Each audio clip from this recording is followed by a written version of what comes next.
high tech and I have to push a button to turn the microphone on. So, all right. I've been instructed I have to talk into the microphone. I have to look at the camera every once in a while. So if anyone needs a recording of this session, apparently we're going to have it. But good morning. I hope everybody enjoyed the morning presentation, and we're going to move on to lots of exciting presentations today. And today I'm here to talk about evidence-based implementation of AAC. And I am Janis Nicol. I am a speech-language pathologist by training, also a special education teacher by background. And the ATP at the end of my name means I took a examination that said I was qualified to provide assistive technology services. So something to look for occasionally when you're looking for someone to provide assistive technology services. I do work for the Institute for Human Development here at Northern Arizona University. I run the Assistive Technology Center. I do a little bit of everything from grant writing to student training to AAC evaluations and assistive technology evaluations, and lots of training and follow-up from that area. And I think I have a lot to put in today, so I'm going to get moving forward. And I don't have one of those handy buttons that everybody else had, so I'm going to have to come back to my computer to turn slides here. But just to give us a foundation for what AAC is, I think we all look at the boxes of AAC devices as the solution of what AAC is. And I hope that I provided you with kind of a visual there of AAC is a system. It's not a specific box, it's not a specific thing, it's a system, and there's multiple modes of communication that we need to consider when we're looking at AAC. So that thumbs up there, most of us know when our consumers or our students are having a good day, we've got that good thumbs up, or we might get that thumbs down. We also may be looking at very high-tech AAC systems, and some of those systems may range up into that $16,000 or $20,000 range, and sometimes those are very, very necessary for persons to achieve independence in communication. But other times, we can use sign language, we can use light-tech communication boards, there's lots of options there. Why AAC systems? And why multiple modes of communication? We need to reduce barriers. And that's been what I've done with assistive technology since I started working in this field. We're reducing barriers across education, across employment. We're making sure that we can participate across all environments and live in the community.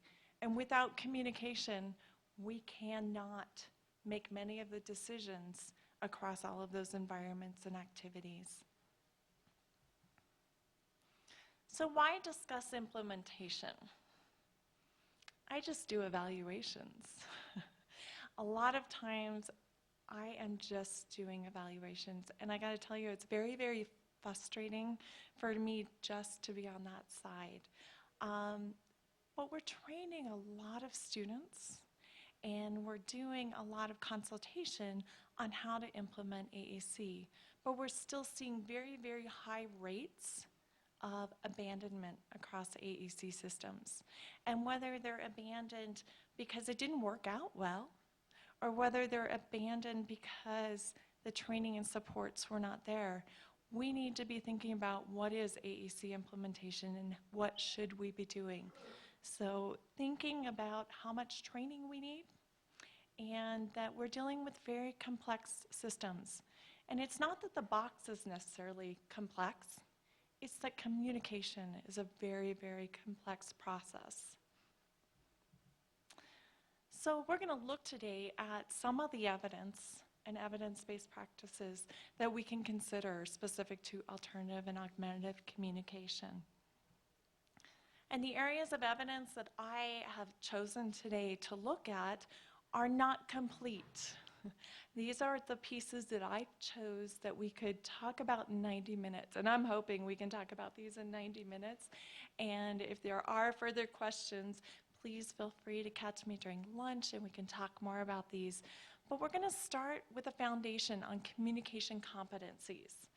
And communication competencies are very, very important to understand.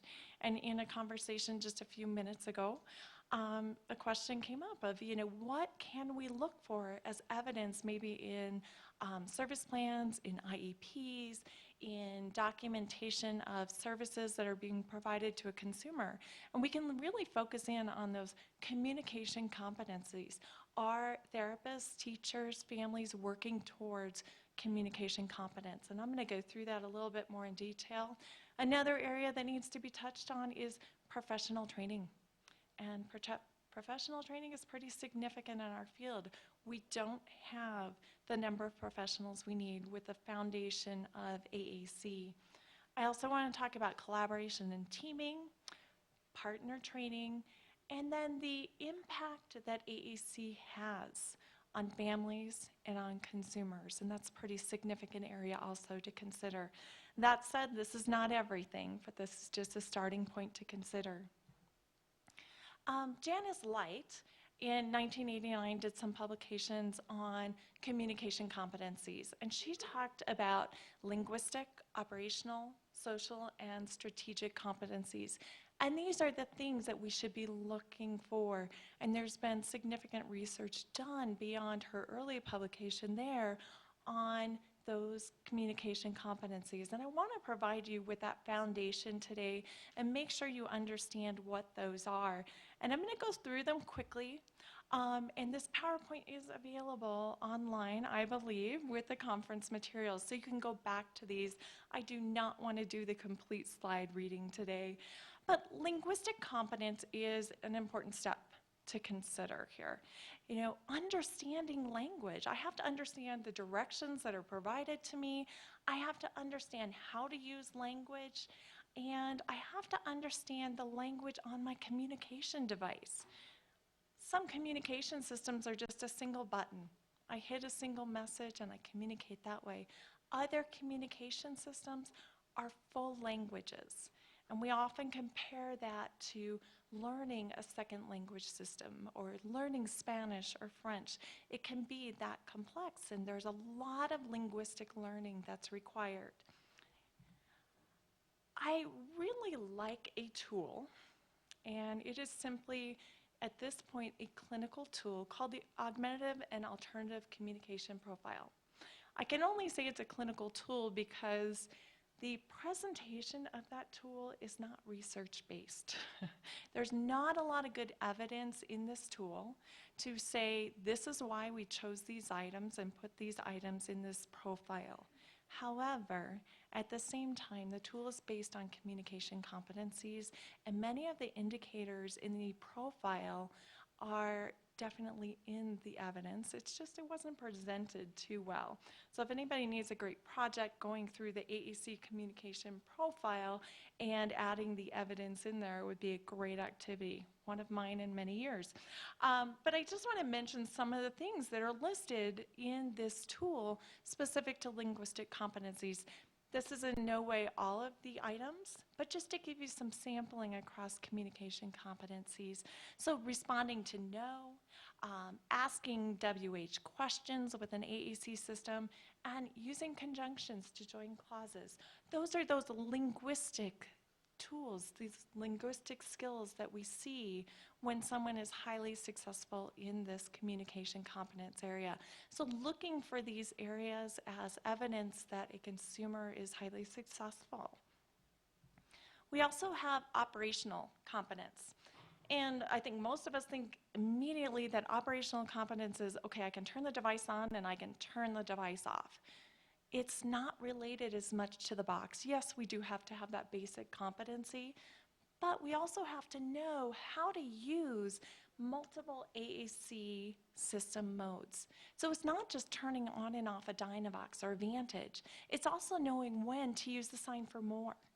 Or when, pointing works just fine and I don't need to do any more than that. We have to know how to use those modes. And again, here's a couple of ideas from that AAC profile of types of skills we look at as far as operational competency. The other component that I really like with this tool, and it's that third bullet down there, communication partner facilitates positioning and AAC system availability.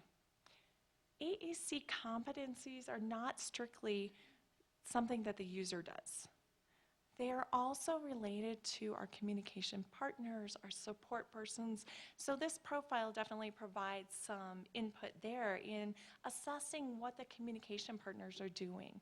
Another skill might be uses AAC systems operation and command functions to improve fluency.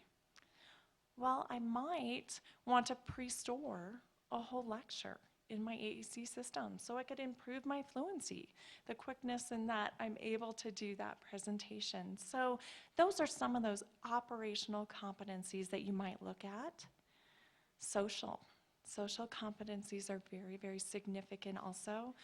We're looking at how we use communication across social situations, across different communication purposes. Judgment is a skill that we need to learn.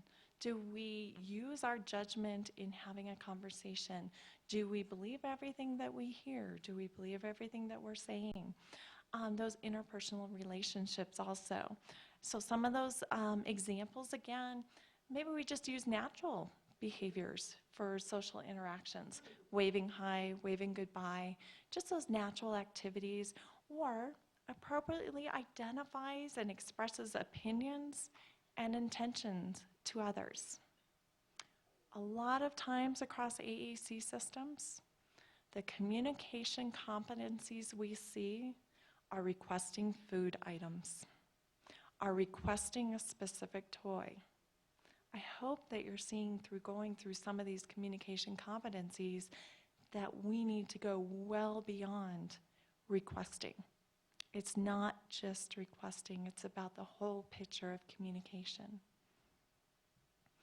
We also have strategic competencies, thinking about how we're going to use an AAC system flexibly, how we're going to use it across lots of different environments, and with a variety of communication partners. These are things that we should be seeing in our individual education plans, in our ISPs, looking for that strategic communication.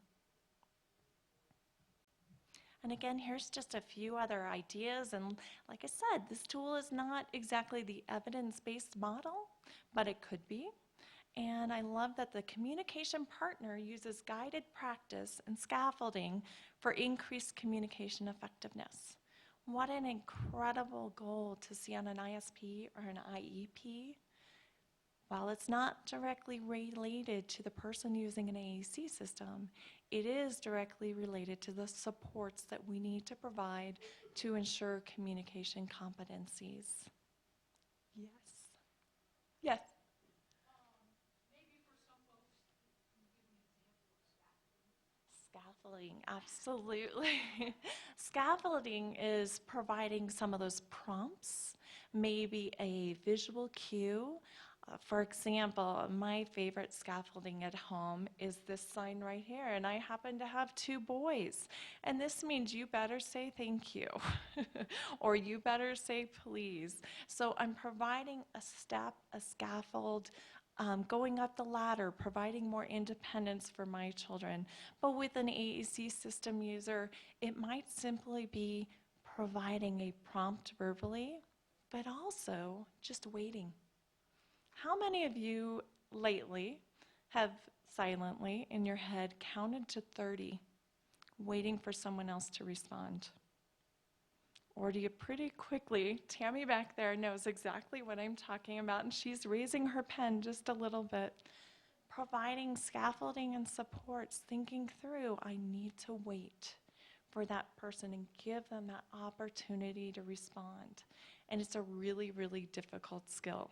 It's something that I have enjoyed watching via distance means and observing in classrooms and giving feedback to teachers that you just need to wait, decrease your adult talk, and give people that opportunity to communicate. And it's not just for communicators who need more time to construct a message, but also for communicators who need time just to process the questions and the environment and the activities. Okay. So those are those communication competencies that we should really be embracing. They are within our evidence-based practice, and they are the things that we should be looking at to ensure a consumer or a student can become an independent communicator and not need the supports that we so consistently are providing very often. So if we head towards communication competencies, we should see that greater independence. But that takes a lot of professional training.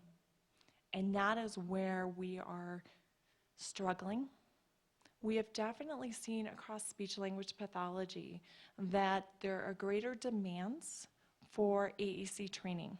We have also seen across educators that there are greater demands and requirements for professional training. However, we haven't gotten there completely.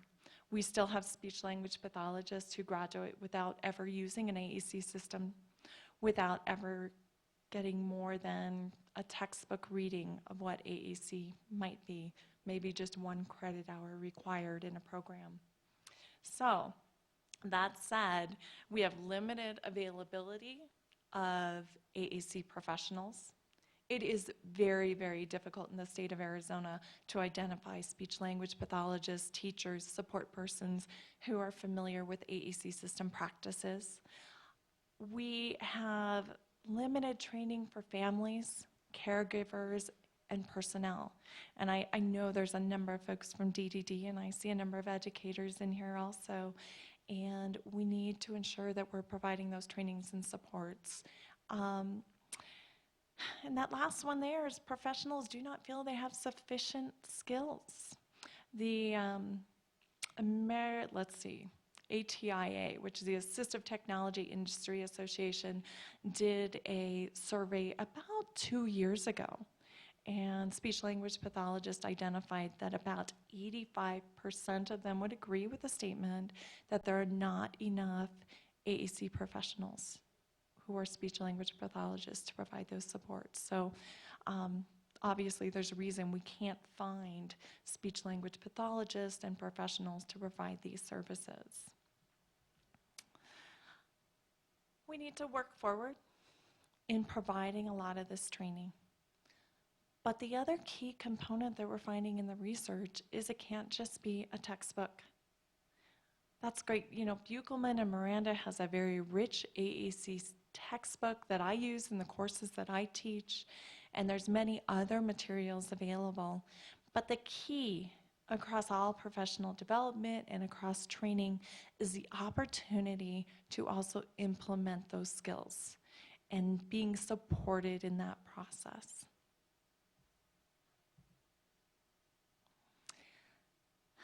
There's a significant increase, like I talked about. I'm really having trouble being stuck with this microphone. This is not my style. I'm gonna see. Okay, here we go. So we need to see a significant increase in the training, and I'm not sure how to get there. I don't know that I have the answers, but I do have a couple of questions that I think those of us who are in positions of making policy and making decisions on who's going to provide the AAC services need to consider. What are the training expectations that we expect when we are going to pay a speech-language pathologist, a habilitation provider? What are the expectations we have for them in regards to training? And we need to identify those. It does not mean that you have to be an ATP. It does not mean that you have to have a specialized degree in augmentative and alternative communication, but we need to sit down at the tables and start thinking through that process to ensure the next step there, which is it acceptable for a service provider who is being paid to train a consumer on an AAC system to be learning that system at the same time as the consumer? And I think that's a really, really important thing to think about. And it's something we're seeing. We're seeing it across the board, across schools, across DDD, and in some cases across vocational rehabilitation, that so-and-so got this box, and we need you to train them on it. And those service hours are used for the professional to learn how to use that communication device. And that's a significant concern to me. I have a lot of work to do. I do train professionals, and I would like to see those changes, but I need some help with expectations too. So I hope there's some people in this room that can help me out with that. And I know there are. Okay, so what other evidence do we want to look at? Collaborative teaming is nothing new. Has anybody been in an environment where you met monthly with a team? Okay, there's only maybe 4, maybe 5. That's a real, not even half the room raised their hand that said, I am committed to meeting monthly with a team to implement AAC. And that is what it takes to successfully implement AAC. With collaboration, we do see that there's increase in student-initiated interactions, probably because we planned for that. And we set up those situations so that a consumer could or a student could initiate with their AAC system throughout a curriculum, throughout home activities and community activities. We also see decreasing a need for assistance. So just by meeting on a monthly basis, we're seeing outcomes. And we also see increased engagement in classroom activities. I think all of us are very, very interested in all of those outcomes. And we see that in the research simply from collaboration and teaming. So what does that mean? Regularly scheduled meetings. I know sometimes those meetings get canceled, but we need a lot of those regularly scheduled meetings. We need development of supports. Who's going to program that AAC device?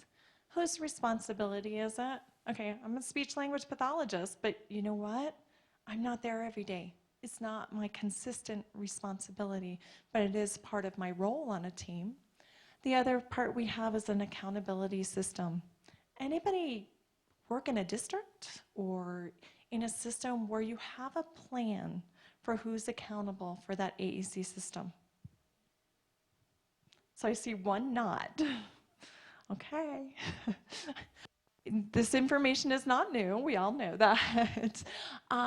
Flexibility to change ineffective supports. That's also very important. Sometimes the strategies we suggest are not going to work too well, and we just need to be flexible and revisit in that next monthly meeting and go from there. So these are some of those keys to that successful implementation of AAC systems.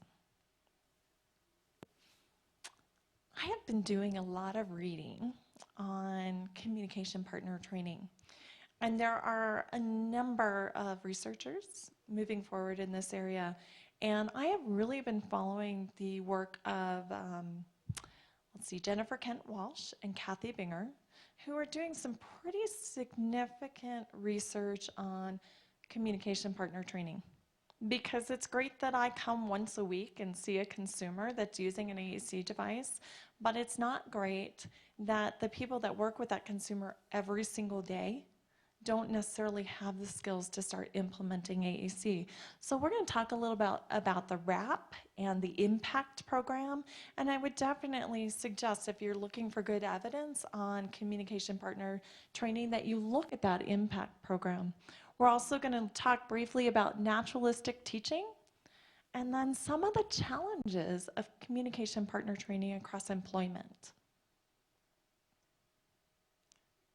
Let's see here. Those keys right there. Communication partners dominate interactions. Raise your hand if you've seen that. A lot of it. They take the majority of the communication turns. Raise your hand if you've seen that. They do it for you. I have never interrupted the communicator. Raise your hand if you agree with that statement.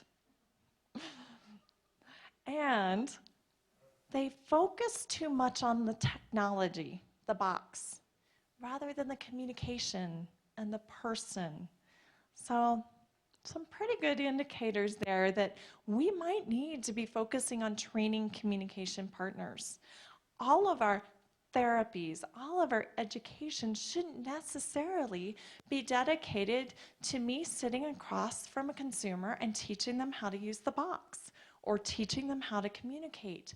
A lot of my time should be spent working with the communication partner, and we need systems that support that process.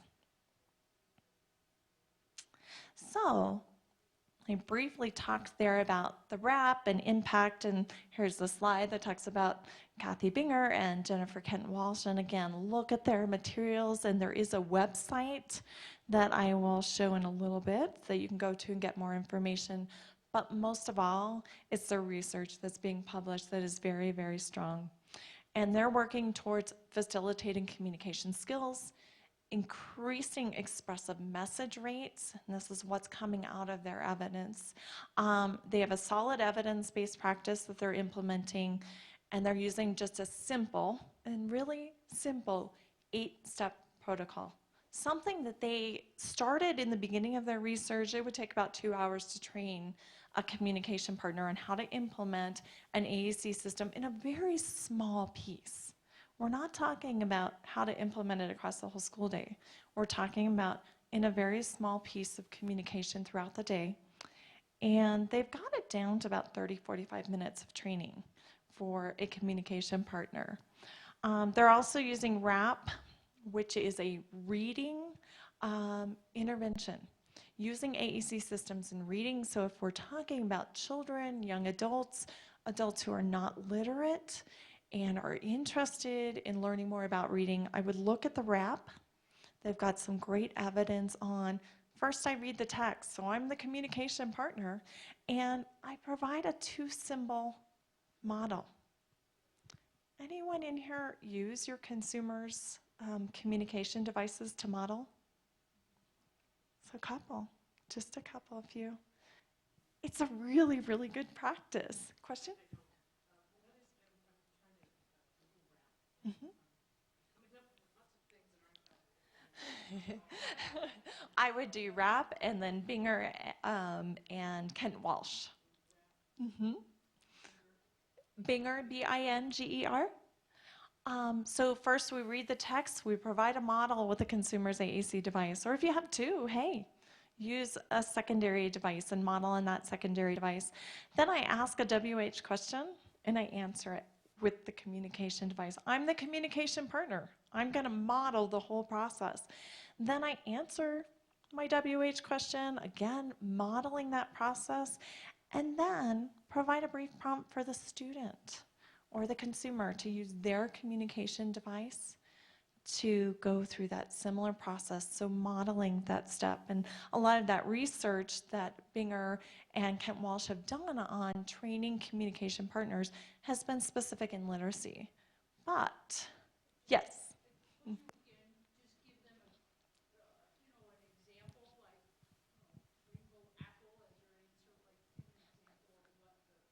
A Well, in 2-symbol, it could be lots of things. So if I just have an 8-key communication device, it might be, I see an elephant. So I'm going to model the possibilities that I have on a communication device. So it depends on the language system the consumer's using, but I'm setting up the situation so that I am modeling exactly what I want to see that consumer do and providing that within a reading context. Why a reading context? Well, first of all, very important point is that unless you're 100% literate, you will never be a fully independent communicator. There's a lot of great communication devices out there with a lot of great language, but when the word is not on that communication device, what do? If you can't spell it, you're in big trouble, or at least get the first few letters or really close to that word. You're stuck. You're not an independent communicator. So that RAP really focused on some of that literacy intervention and getting started with early literacy skills. So I'm not going to go through this process in great detail because there are other areas that I want to go into today. But I did want to talk about some of the steps and encourage you to read more about this process of training communication partners. But the first one up there is a pre-test of the communication partner's skills and a commitment from that communication partner.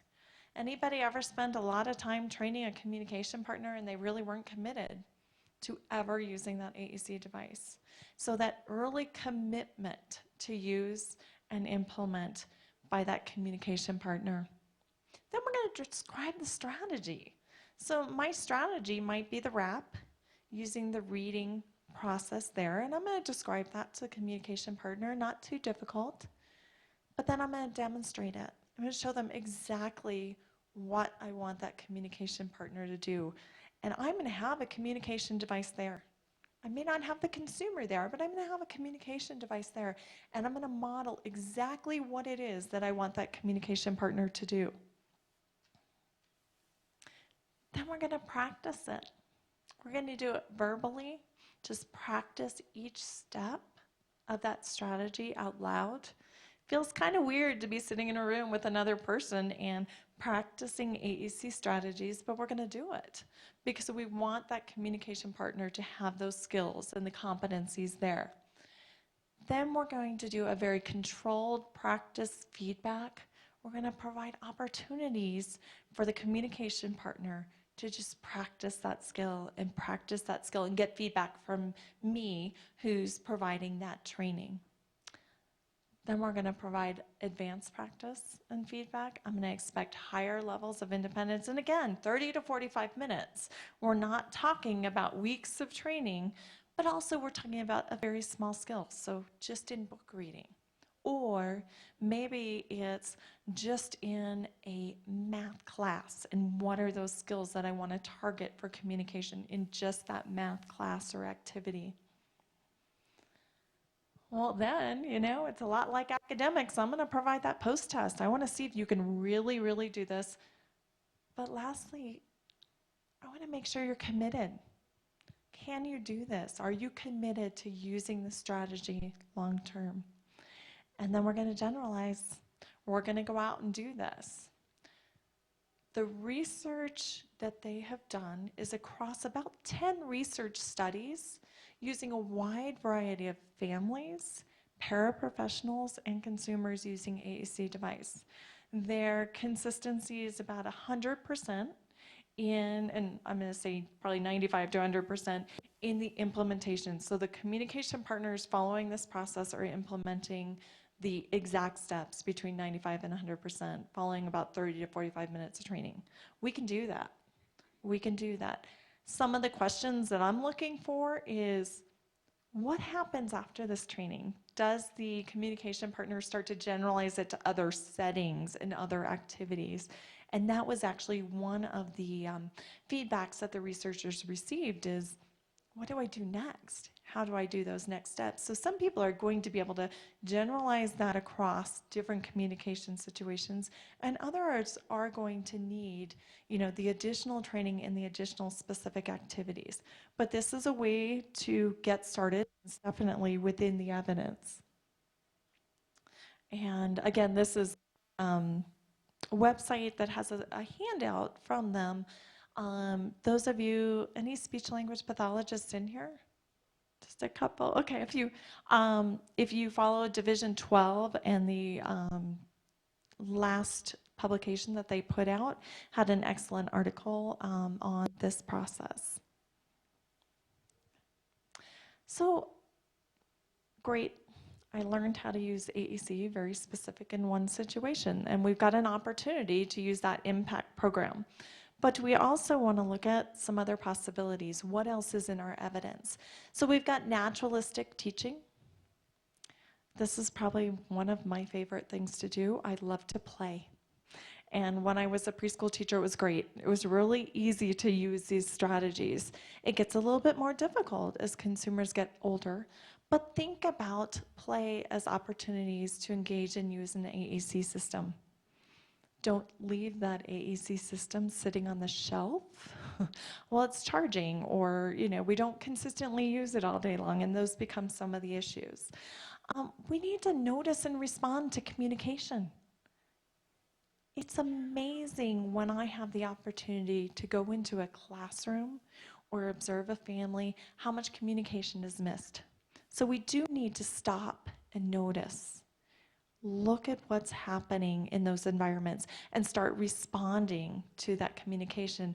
Because remember, AAC is not just the box. We focus a lot on that box as a communication partner. We focus a lot on that tool, but we also need to look at other communication modes. We talked earlier about the communication to partner dominating communication situations, but up here we've got that balanced turn taking. So another consideration that we need to be looking at, are we ensuring that we're waiting, that the device is available, and we can also use that child's communication mode to model and to take turns. Mirroring and mapping.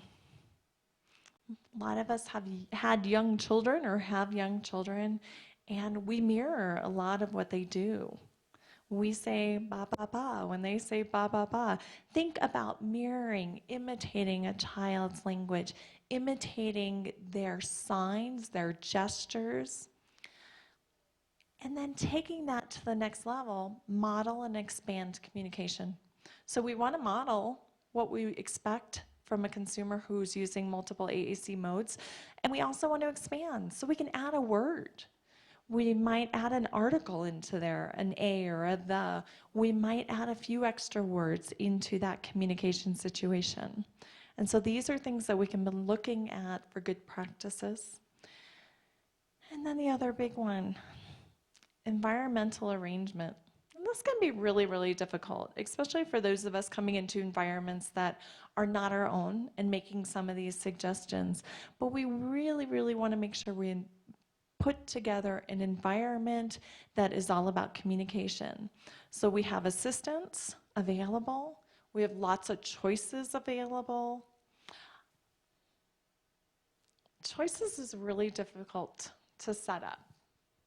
Has anyone gone into a family home where no matter what, the child got pretty much anything they wanted without communication? So we need to make sure that we're facilitating within that environmental arrangement those choices. We need to put the toys away. We need not to have the videos laying on the floor or easily accessible necessarily on a bookcase. We need to think about how can we set up environments to make sure that communication is practiced. And then when we're in a different environment and I want that video, and I'm really upset with you that you didn't bring the right video, I can communicate that. I have a means to say I wanted the, I don't know, Buzz Lightyear video. So we need to make sure we're setting up the environment so that we learn how to communicate, so that when it's not visually available and we can't point to it, that we have taught some of those skills. And that is a lot about that sabotaging. I was a really mean preschool teacher. You know, there were never scissors at the table to cut. There was never glue. As a speech language pathologist, I recommend people do some pretty not so nice things. You know what? Your child doesn't need a plate, a fork, a spoon. Just kind of set up that sabotage situation where your child has to communicate for those things. Have I done that with my children? Absolutely. I taught them communication skills many ways, and that was one of them. I sabotaged the situation.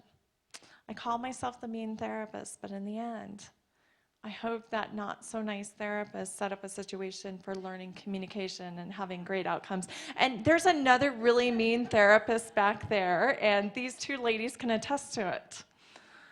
And I think they can also say that that really mean therapist, she rocked, and her outcomes are incredible. So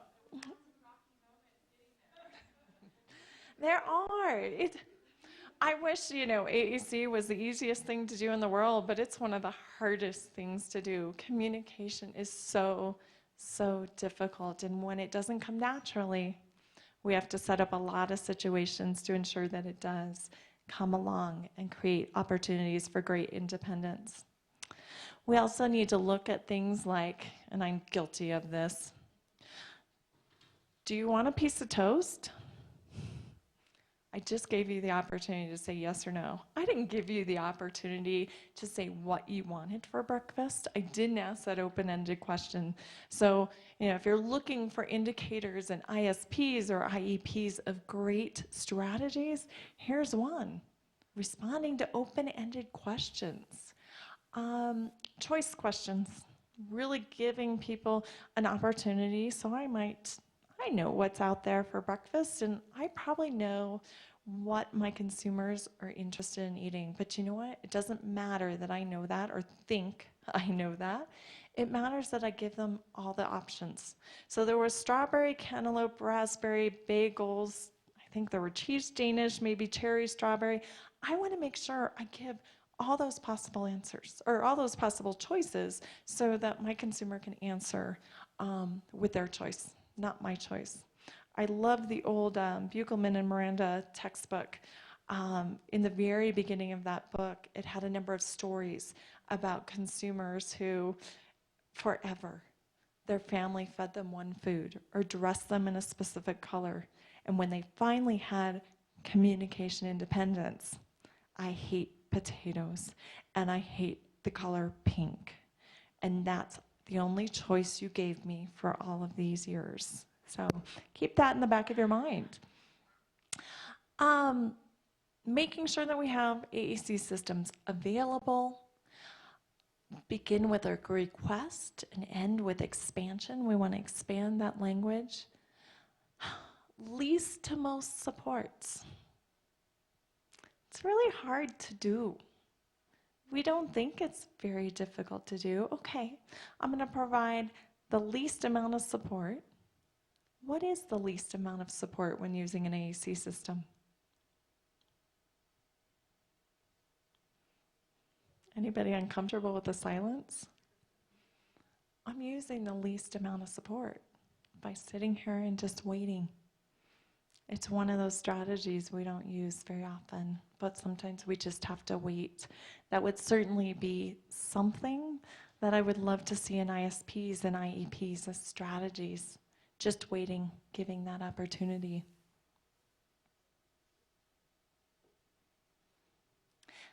Really cool research came out about peers in preschool settings. And this was very specific to autism, that they can be the communication partner and the teacher. So we don't want to underestimate the potential of peers, peer training, peer opportunities to engage with students and consumers. And sometimes that's a sibling, and sometimes in a preschool setting, that's a reverse mainstream preschool setting where the children are all using communication boards, communication devices, and modeling all of those skills. So I didn't want to leave out the issue of employment. There's no research on communication partners and employment. So I had to do a little digging to make sure that I addressed this issue, because I knew we were talking about children, adults, all types of settings. So what do we need to make sure that a consumer of AAC does, or is able to do, or is able to access to ensure that they can communicate with all communication partners? And some of those things that we have to ensure is that we need content-rich vocabulary and literacy skills. We have to be able to say everything and anything we want when we want to. So from birth to 21 or birth to 18, we've got to make sure we get to that point, because there's not a lot of communication partner training happening at a job site that is authentic employment with a paycheck. Communication speed. That is one of the challenges, and I think we have a number of consumers here that would attest to speed is really important to maintain employment. but also letting our communication partners know that sometimes it takes me a little bit longer to create my message. And we need strategies for saying those words and expressing that information. Multimodal communication.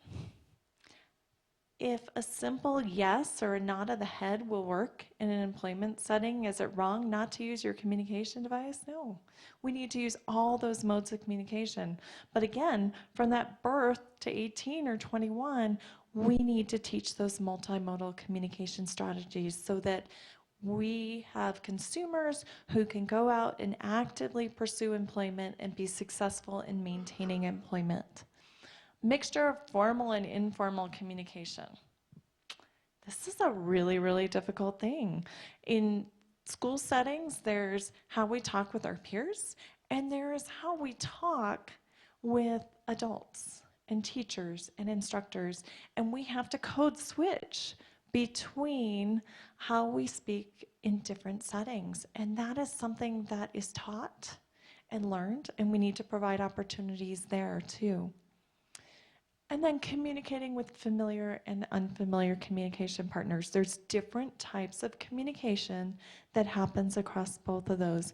So we need to be looking at all of those communication skills and make sure that the consumer, or I love the term, the PWU-AAC. And I had not seen a lot of that term or until I was at Isaac this summer, and it's across all of their literature. So we need to make sure that persons who use AAC have those skills and abilities so that they can be employed long-term and be independent there. Yes, yes, and I like it. I like that term. It was all over the literature. So it's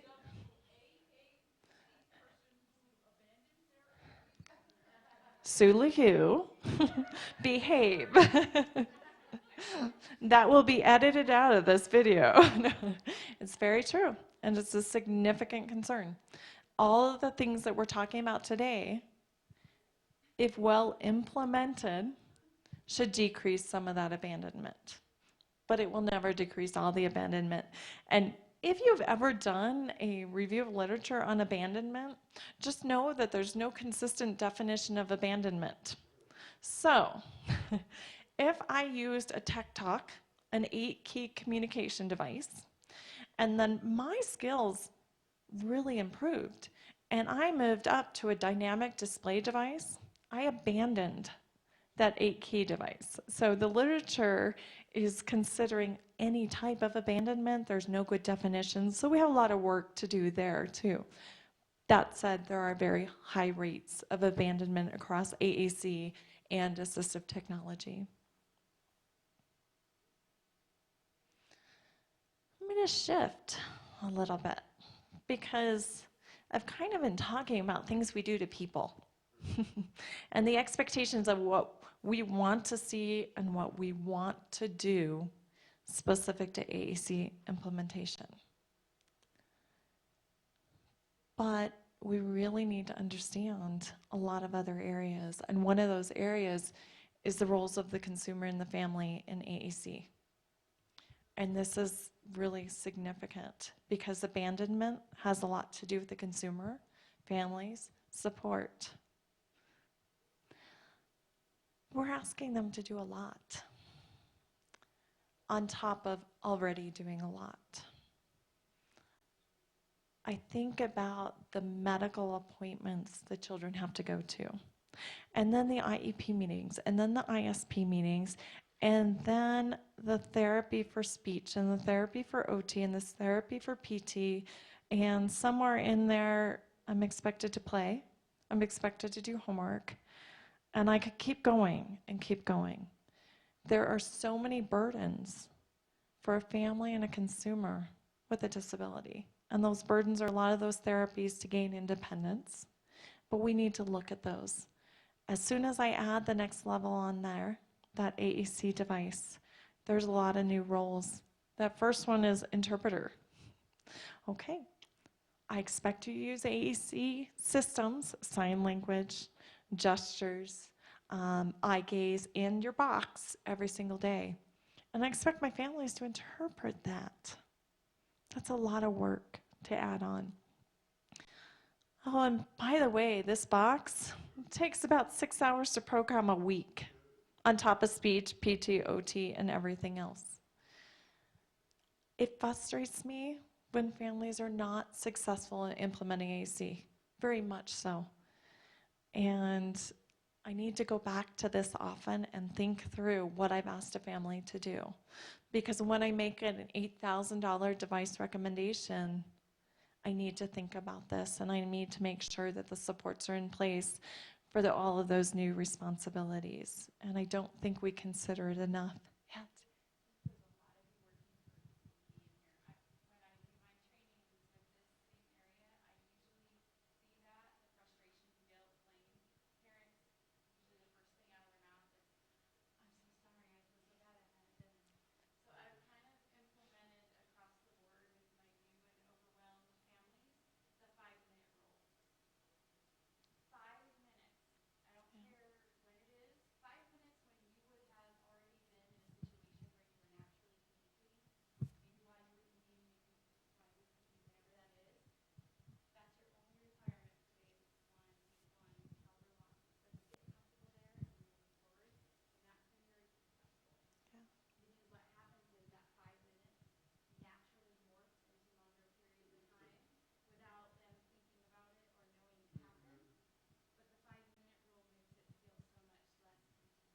Yeah.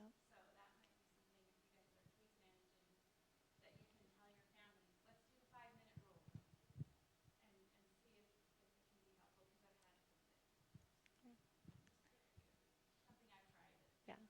Yeah. It's it's those little steps.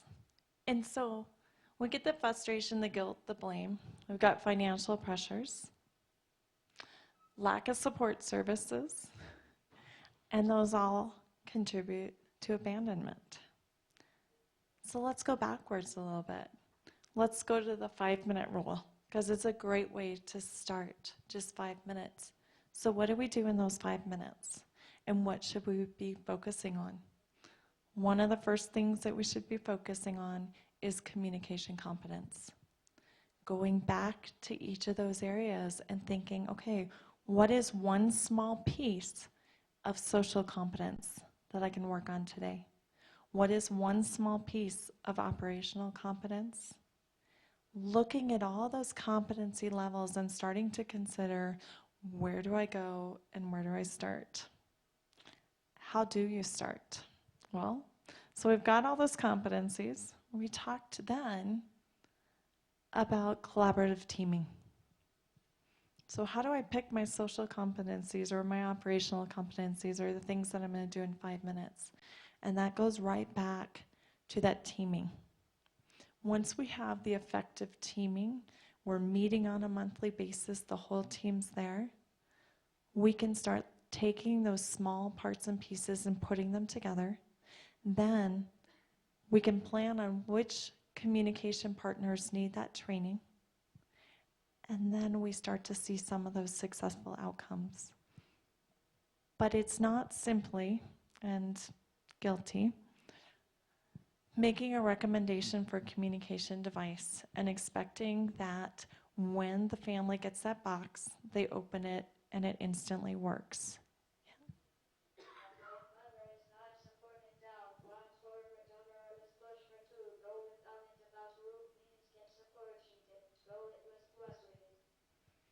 It's very frustrating.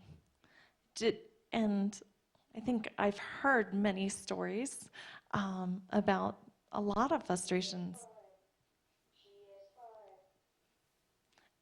And no speech, no communication device, and no teaming. Yeah, yeah. So there are a number of processes out there. The SET. Anybody familiar with the SET? We look at the student environment tasks and tools. But it doesn't allow for planning very well in what we do on the next step. We have quality indicators of assistive technology. Those allow us to plan for some next steps. But what I found over the last few years, so I'm going to insert some of my clinical judgment. I've been torturing graduate students for the last 4 years, one of them who's in this room.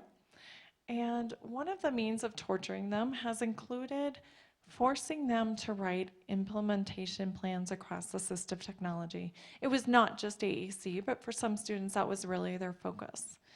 And what I initially did is gave them 5 implementation plans and said, go complete every one of them. Not so nice, and they were in PDF format, and they were miserable, and some people were printing them in handwriting. But what I saw was by experimenting with those implementation plans, and honestly, I don't believe it matters which one it is. I don't have a list of plans for you today. It's simply looking at plans that are out there to implement assistive technology. It's trying all of them. It's picking the parts and pieces that are your absolute favorite that are in there. And it's putting together a plan that works for you. So whether that's you as a teacher, whether that's you as a speech language pathologist, a family, a support coordinator, the key becomes writing down all of those steps that make a difference for that consumer. And that is one of the most important things I hope my students have taken, because at the very end of the program, they were required to do an assessment and an implementation. And taking that information and putting it together into a solid plan. That said, it's a great plan. There's great plans out there that students have developed, but sometimes you have to go back to the drawing board. So once you get that plan, what do we go back to? We go back to that team. And we're continuously going through that plan to successfully implement AAC. So that would be my clinical judgment that I add in here. Not really any good research done on implementation plans. We've got a ways to go there, and that's something that needs to be done. We've got lots of parts and pieces and skills that we need to learn about and understand, but then we've got to start putting those into plans and see what the most effective parts and pieces of plans are. I wanted to talk briefly about some of those other factors to consider. And again, we talked about it a little bit here as a group. Each family is unique in their desire to advocate and develop a deeper understanding of their child's use of AAC, or in many cases, an adult's use of AAC. Overall family culture affects successful device implementation. We know that.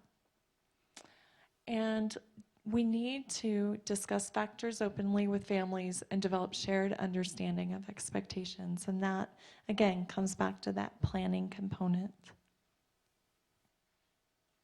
And there are my references, but before, and these references are available for you, if anyone needs access to specific articles or any of this evidence that is out here, I can't give them to all of them to you, but I can provide some of the resources.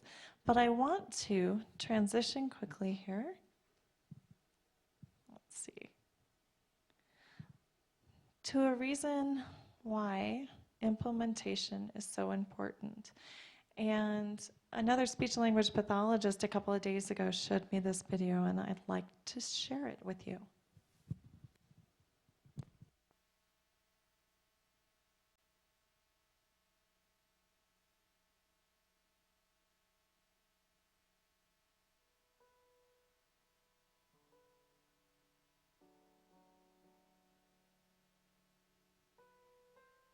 My name is Scott.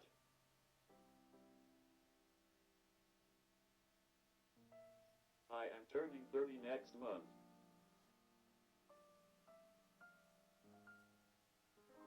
My mom tried to teach me to swim when baby, and I couldn't swimming. She asked why I couldn't. They looked into it. That's how they found out.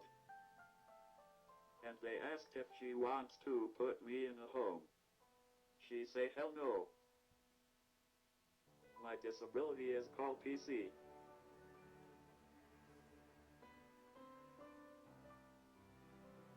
CP. All my life people tell me I can't think because my disability. I don't take that. I can't do a lot of things by myself. I cook. I do neat clothes by myself. My clothes by myself. And I can't go wherever I want.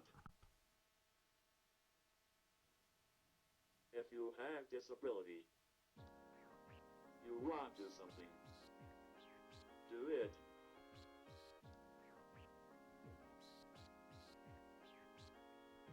People out there have disability. Please don't be sorry for yourself.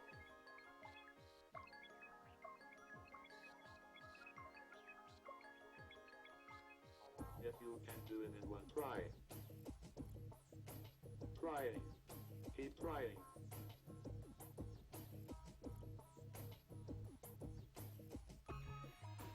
It just takes me a little longer, but I get it done. I'm not lying as hard having a disability, but it won't stop me doing what I want to do. It is hard meeting girls having a disability, because most of them just see the disability. But when I get a girlfriend, they see I am a guy like you are.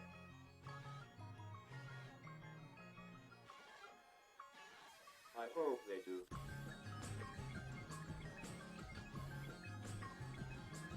Try. 2. Do. The. 30. I'm going to try to do the 30.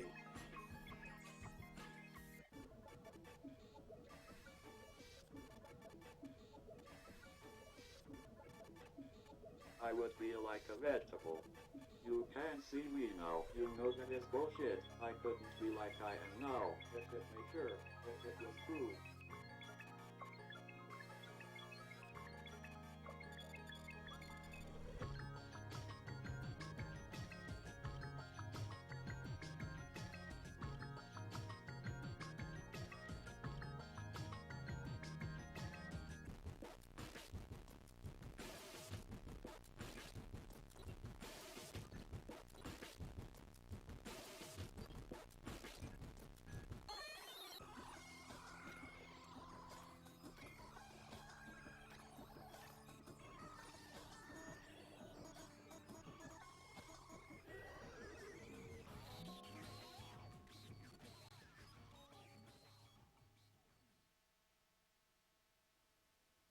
People don't have disability. You need to stop being sorry for us.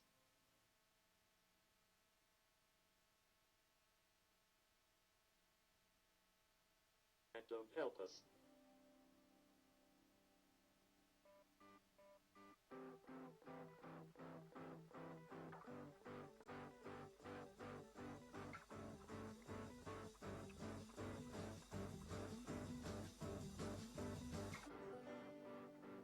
Everything is lost. But I know that you can take it to the Lord.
big or go home.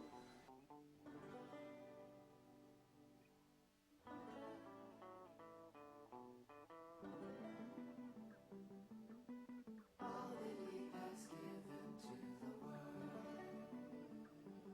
world. All that I am just like people that don't have. I am just like people that don't have disabilities. he has given to the all that he has given to the world. He will carry to the door.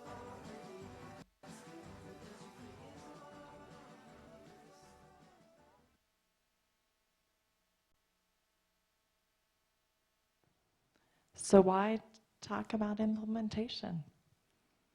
We talk a lot about evaluations, but we never talk about what the next steps are, or at least not enough. And I'm going to let Krista add in here. Counselor, he said that what he didn't know is I think DDD caseworker tell clients about it, and I also invited him other conferences he didn't walk in school to. My friend is his friend. So Krista has a friend that is a friend, and I don't know Scott. But when I saw this video, and I'm guessing Scott lives in Arizona, okay, only because I looked at the slide, and as he's driving through the neighborhood, it's like, wait a minute, that looks like Arizona. Some other people must in this room know Scott. So for me, this video talks about independence. And I don't know if Scott needed all those implementation strategies that we've talked about. I don't know if he just naturally picked up an AAC system.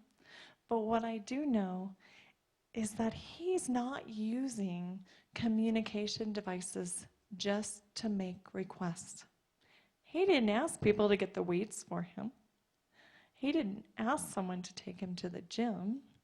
That had nothing to do with his communication that we saw in this video. What he used communication for was to tell his story. He used an AAC system, and even if you watched him in the video, multiple modes of communication to express himself. That is my desired end goal for all consumers who use AAC systems, to be able to say what I want, and to be able to be successful and independent. And we have a number of folks in this room that have succeeded in that area. But I know that all of us have also seen that there's been little AAC implementation across the board. And I think a lot of us probably came to this session saying, okay, what do I do? What do I expect? And I hope by giving you a few of those pieces of evidence that I've been successful in saying, hey, communication competence, teaming, communication partners, training, and professional development. And if we can start looking at those keys, we'll start making some progress in this area. Matt, do you have some to add?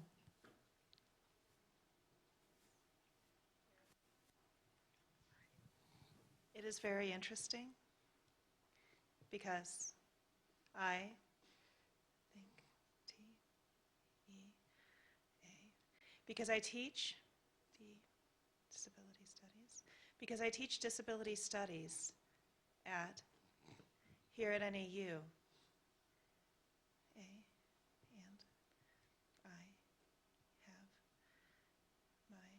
and I have my students do a 3-0, and I have my students do a 30-minute talk with me, and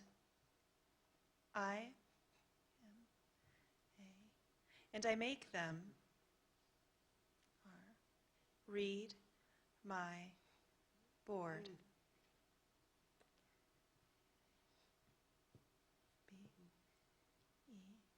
Because one of the Because one of the biggest barriers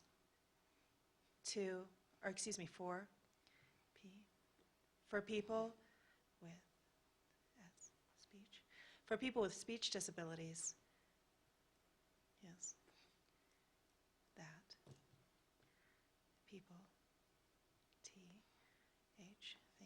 is that people people think we are not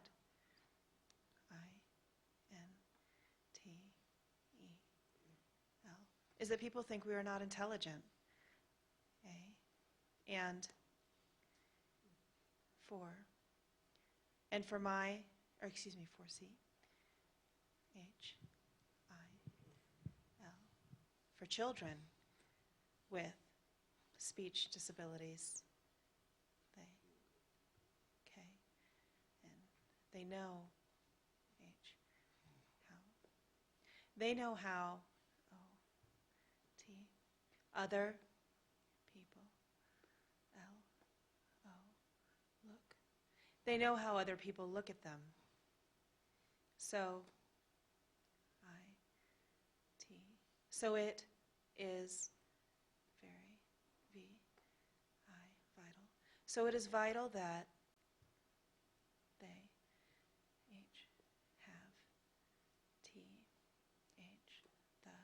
So it is vital that they have the tools. So it is vital that they have the tools they need to communicate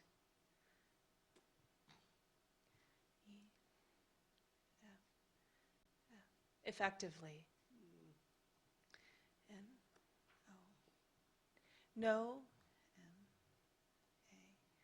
No matter what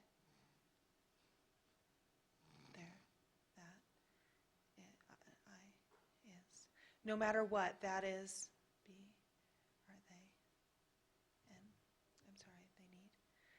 to be, no matter what they need to be, they need to be able to communicate.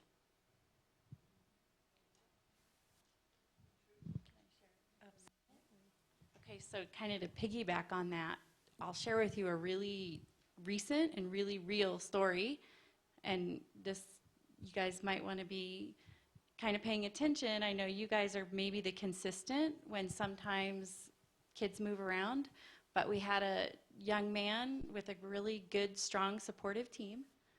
They met monthly, and he was integrated into the typical general education classroom using his communication device, and he was on grade level at the kindergarten and first grade reading levels and everything. The family moved to another district in the same region area, and gosh, I can't even say this without crying. So 2 years later, one of our evaluators showed up in a classroom, and he was in the severely mentally disabled room in a beanbag with no device. It was really bad. And that was heartbreaking. Like, we spent, this is a child who's keeping up with his peers, and just because the team didn't think so and didn't believe, he's laying in a beanbag chair, pretty much lifeless. It's a true story. It's real local, real recent, and you guys need to be catalysts for your clients and really help them with that. There's one. Oh, okay. So what do you think are the obstacles to training therapists in outcome devices or any kind of communication outcome? Well, based on the evidence that we have out there, what we do know is the best training, and I'm going to walk up front, I'll get in trouble for not being on the camera. One of the best pieces of evidence that we do have in professional development and across a lot of studies regarding assistive technology and AAC is that successful implementation and successful training of professionals does not occur sitting in the classroom. It occurs because we're actively engaged in practice.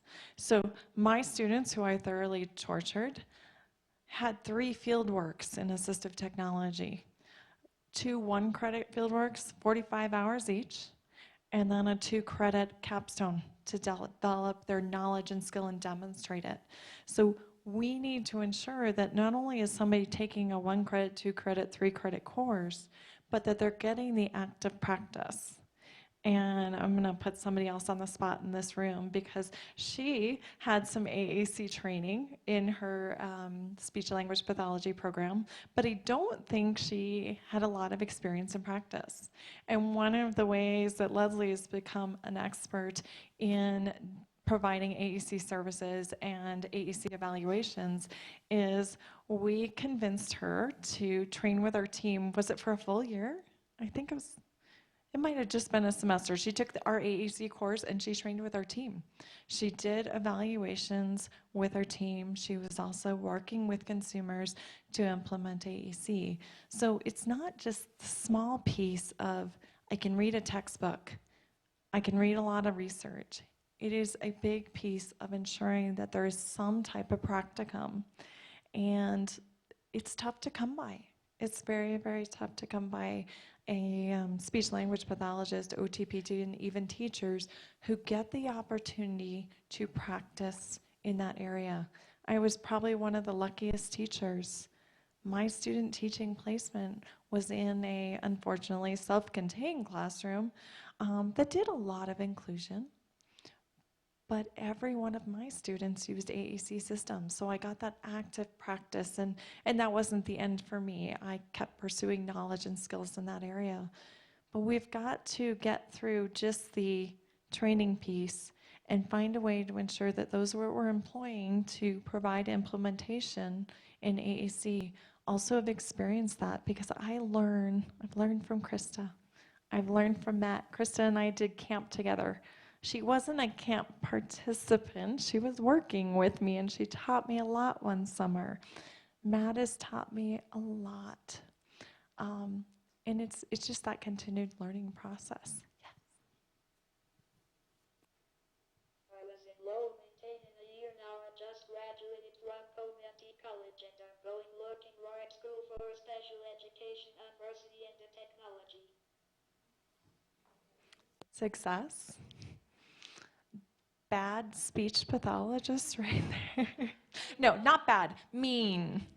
Mean.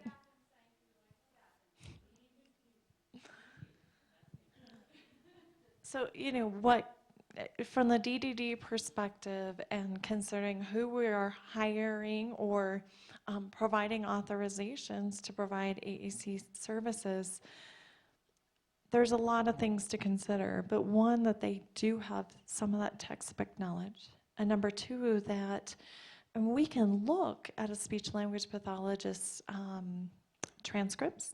We can look at a speech language pathologist's field work. They do have to document different hours across different modalities. So I'm not answering this question and saying that I know that that would be a good way to go, but that does give us some evidence if we look at transcripts and we look at their field works and see what areas they did have experience in their graduate work.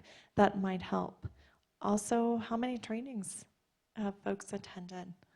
I do about 50 hours a year of AAC training. How many consumers have they worked with that used AAC? I think those are all very valuable questions.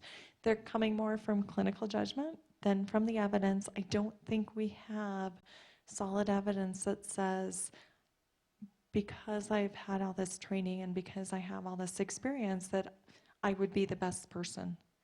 We don't have that evidence, but we can look at what people have done and make some assumptions there. Yeah. I think that's for me. Take it if the students will tell you through the egos.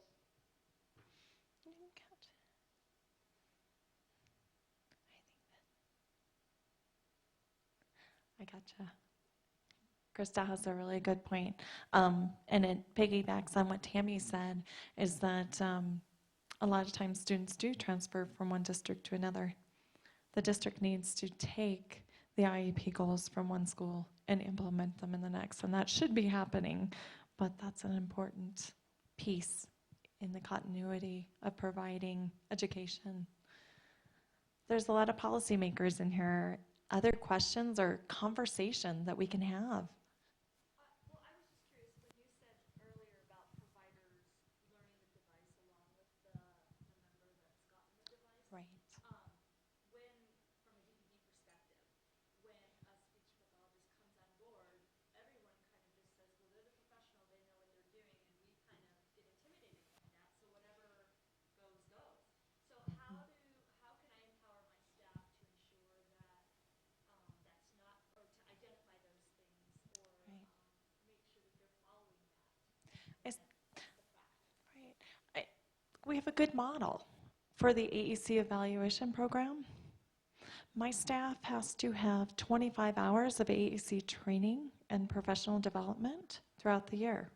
So thinking from that evaluation model, I have to have that training, and every member of my team has to have that training. There is nothing wrong with asking a speech language pathologist or a motor person, what training have you done this year specific to AAC? And I write that in my evaluations, that we need to look for speech language pathologists that have experience in AAC. So if you're looking for, a solid piece of information, I wrote it in every one of my evaluations. So does that help you and give you a little power to ask about those trainings? I think also make sure that your staff knows that just because someone has their master's in speech pathology doesn't mean that they know about AAC. And I think that's might be a little bit what you're hitting on is you think, oh, we found a speech pathologist that's available, and that alone is a huge feat, as you all know. So you think, oh, thank goodness we found one. But you have to realize that just because they're a master's level speech pathologist doesn't mean that they know about AAC. So then you guys should feel empowered to say, these are the needs of my client. What training do you have in that area? Are you able to provide that? Because if not, we need to find someone who can. Well, and I think our, it's okay to ask like that. our coordinator does a good job of identifying the right provider for the service. But I'm talking about once the device gets ordered, how do we know that they didn't just pick a device for this individual because that's the device that they know, even though it's not necessarily. Yeah, usually. Or if they pick it, then they have to learn it, and then they bill for that time that they're learning versus teaching. Beth Gonzalez doesn't allow people who don't know what they're doing Right. At the evaluation level, I think we're doing pretty good. pretty solid. I think a lot of the problem with implementation coming from a DPD perspective is our support coordinators are authorizing the assessment or the evaluation. Then we go pick up the device and drop it off to the family. The family gets 8 hours of training, and that's it. There's a gap. There's a very serious gap between the implementation, between what the families are getting for training and what our direct care staff, let alone our support coordinators. Our support coordinators don't get any training at all in the devices. So when families are frustrated or upset, they're contacting the support coordinators, and our support coordinators are going, I don't know, talk to the therapist. So there's not that sense of team. And I know you discussed like the monthly news. We don't have a whole lot of that. It's not a very good collaboration as far as the training that the support coordinators and the direct care staff are getting. I think that's kind of what you're alluding to. That said, talk to me about those issues. And I know Miriam and I have had some conversations about this, and I know when the therapy directors were in our office, it's almost been a year ago, I think, we had this conversation. How can we provide you with an increased level of support? And that is something that I think between ASTAP, which is our Tech Act program in Arizona, to ensure that you have those supports and those trainings, that we could work together in providing, whether it's a monthly training for a short period of time, because I know it's really, really difficult for you to get a release like these couple of days. I know you're very busy, but one would be that training support. And I'm just wondering if, we have this great ISP, but it doesn't really talk about AAC. And it really doesn't provide any scaffolding for you, the hints, the suggestions.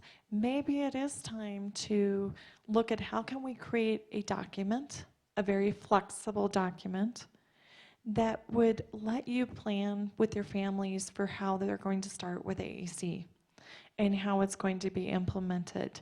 It needs to be something that's very flexible, and families need to be able to adjust it, and support coordinators need to be able to adjust it. And maybe we look forward into that possibility, because we need those supports, and that's part of that implementation and that implementation planning. So if that's something of interest, I would like to be at the table when that conversation is held, but I know there's a lot of us in this room that would like to be at that table.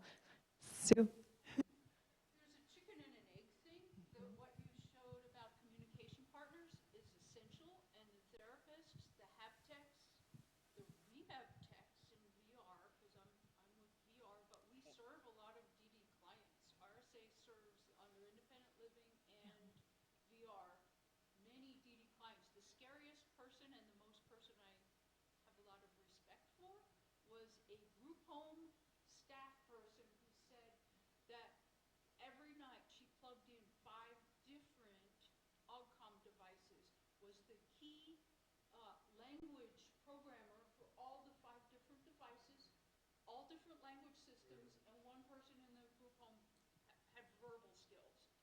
So there's 5 different language consideration. So there's a chicken and an egg thing between the communication partner training, which all AAC folks should participate in. That way, the agencies could either mandate hours or proficiencies by AAC language system for anyone who talks to that client. How's that? It's very possible to put some kind of type of system together that someone can state, I have these skills. And I know Sue's been working with that across assistive technology. Can we have a database? Can we add to our vendor system? I have these trainings in these language systems, because Matt's using a light tech board. Krista and Katie both use Vantage language systems. Matt's also using Verbally on an iPad and an Echo, and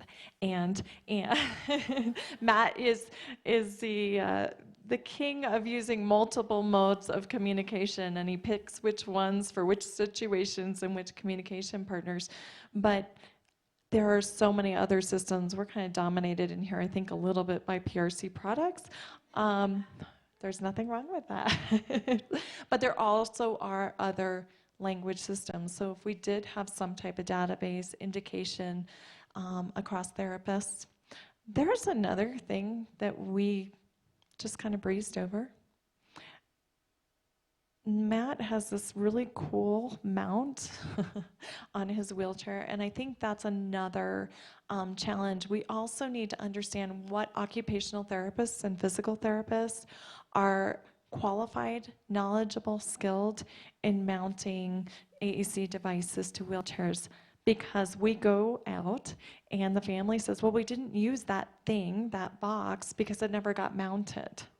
So then they qualified for a brand new evaluation, and then I show up and I'm like, what do you mean? It never got mounted. So we don't need to just look at SLP. We need to also consider OTs and PTs. I tell all of my SLP students and all of my educators, you are not qualified to mount onto a wheelchair. That takes someone with knowledge and skill, an occupational therapist, physical therapist, or rehab professional. So I just want to add that in if we're going to talk about those competencies.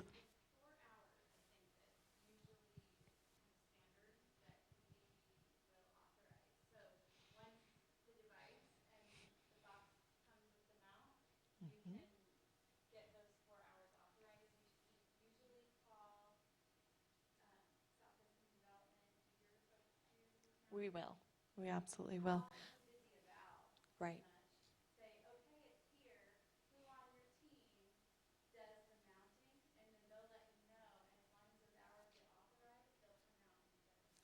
That said, I got a phone call from Rio Rico So it's also very, very difficult for us to travel to some of those locations. So another conversation that's been going on, and something we're going to try to support a consumer who just got a very complex device that needs to be mounted, is I have an incredible PT, and we're going to see what we can do about setting that up via tele, whether we can do it and whether we can do it safely. So, mhm.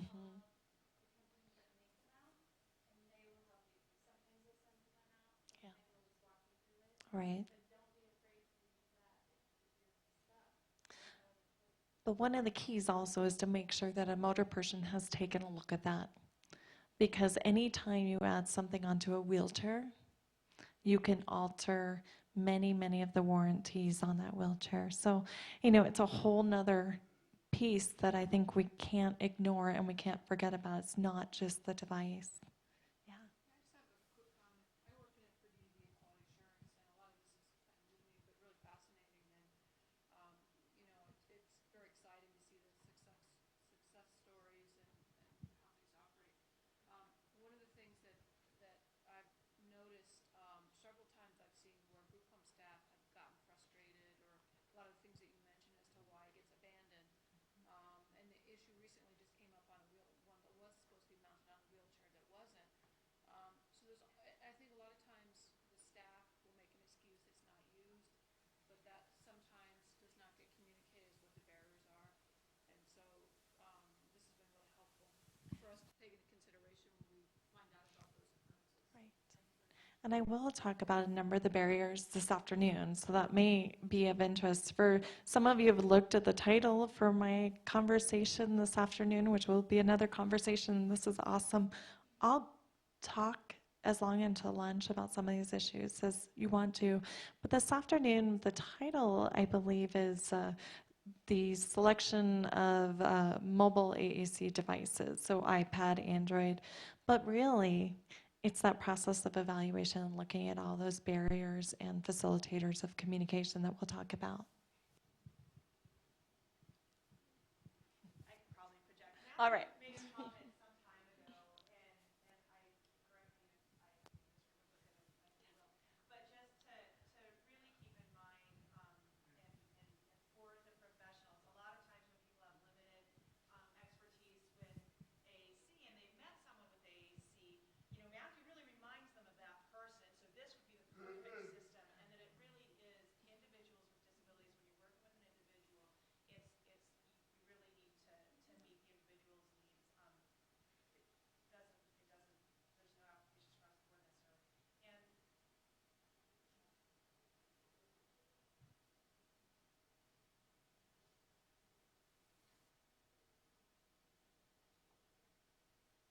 And I'm stubborn. Never. And Janis is the most patient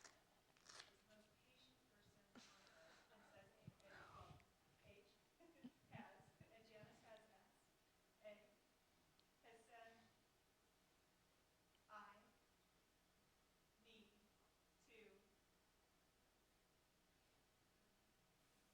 I need to, I need to learn unity. And I still believe that. I just offered the, but in fact he's got her up right now. But I am S, T, but I'm stubborn.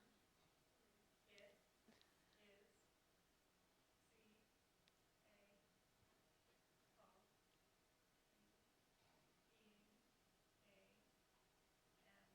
It's called being a man. I have one of those at home too, and a 16-year-old, so I'm in big trouble right now. He also wanted to get kudos because he ordered I don't know, 45 or 47 pieces off of a website. And they came in several different boxes over the course of several weeks. And they were all apart. And he's like, oh, that's my new mount. And I'm like, no, I'm not going to do communication partner or anything else, any other kind of partner. I wasn't interested. So he talked several of us through putting it together, and it was floppy and it didn't work. So we sent all those pieces back.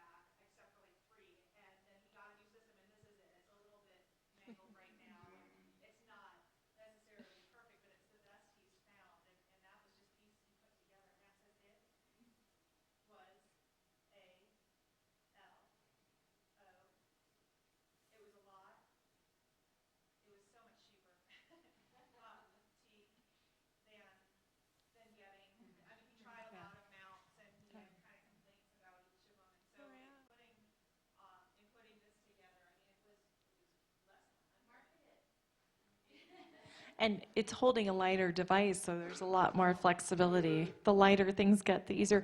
I just want to interject, it is lunchtime. I am more than happy to stay, but for those of you who need to check out of hotels and have some other things to do, please feel free. You don't have to sit in here. So, Krista. Thank you.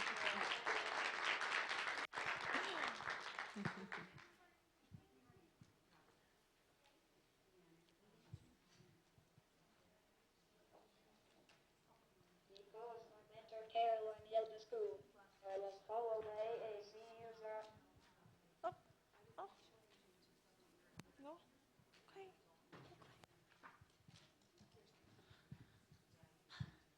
That was a good conversation. We have a long ways to go with this conversation.